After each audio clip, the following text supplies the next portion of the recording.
Kegiatan Harlah Partai Persatuan Pembangunan atau P3 di Pondok Pesantren Darul Amanah di kawasan Jagakarsa, Jakarta Selatan dihadiri Menparekraf Sandiaga Salahuddin Uno. Kehadiran Wakil Ketua Dewan Pembina Partai Gerindra ini disambut para santri dengan teriakan Presiden. Bertemu dengan para santri, Sandiaga memotivasi dan mendorong program Sakti Digitalpreneur. Santri diajak untuk membangkitkan ekonomi umat dimulai dari pondok pesantren.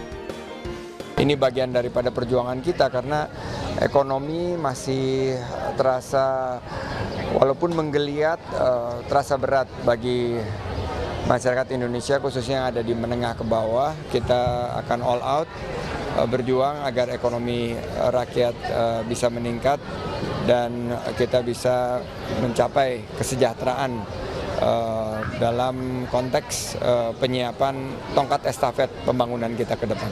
Tentu P3 sedang menginventarisasi ya pemimpin-pemimpin bangsa, insya Allah di 2004, dan Pak Sandi salah satu menteri berprestasi. Ya, masih muda, milenial, punya konsep masa depan, dan beliau berprestasi Menteri Pariwisata dan Ekonomi Kreatif. Ini memang justru Indonesia butuh.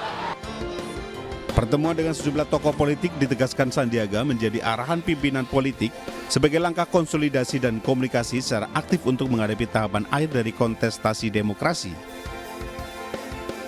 Dari Jakarta, Disti Arifa, Rizky Solehuddin, iNews melaporkan.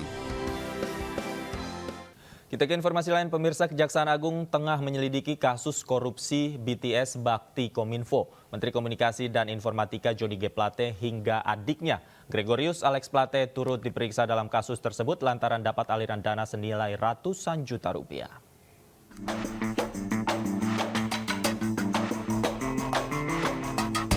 Menkominfo Johnny G. Plate hingga adiknya Gregorius Alex Plate turut diperiksa Kejaksaan Agung dalam kasus korupsi BTS Bakti Kominfo.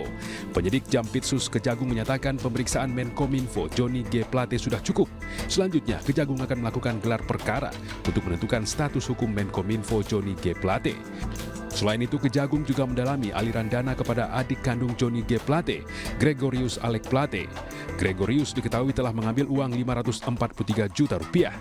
Pihak Kejagung mengaku heran Gregorius Alex Plate bisa menerima aliran dana yang disebut merupakan fasilitas dalam proyek tower BTS Bakti Kominfo 1, 2, 3, 4, dan 5. Padahal Gregorius bukan pejabat di Kementerian Kominfo. Sesuai dengan keterangan masih kita dalami, yang jelas tidak ada sangkut pautnya sama sekali dengan pekerjaan yang bersangkutan yang saya maksud adiknya. Artinya besar kemungkinan ada kaitannya dengan jabatan yang saksi yang kita periksa pada hari ini. Sebelumnya, Menkominfo Johnny G. Plate Rabu kemarin diperiksa Kejaksaan Agung untuk kedua kalinya sebagai saksi dalam kasus korupsi proyek pembangunan infrastruktur BTS 4G Bakti Kominfo, Kementerian Kominfo. Johnny mengaku dicecar 26 pertanyaan dalam 6 jam pemeriksaan. Hingga kini Kejagung sudah menetapkan 5 tersangka kasus korupsi proyek tower BTS 4G Bakti Kominfo, Kementerian Kominfo. Nilai proyek pengadaan BTS tersebut mencapai 10 triliun rupiah. Sementara kerugian negara akibat dugaan korupsi diperkirakan mencapai 1 triliun rupiah. Dengan pengusutan yang masih terus berjalan, bukan tidak mungkin Kejagung akan menetapkan tersangka baru dalam waktu dekat. Tim Liputan iNews melaporkan. Pemirsa, dunia hiburan tanah air kembali berduka. Artis senior Nani Wijaya meninggal dunia di usia 78 tahun.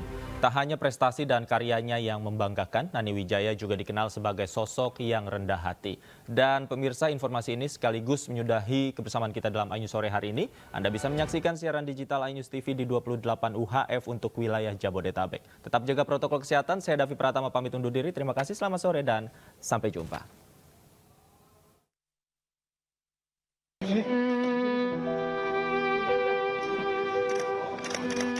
Suasana haru menyelimuti rumah duka Nani Wijaya di kawasan Taman Besakih, Sentul, Bogor, Jawa Barat.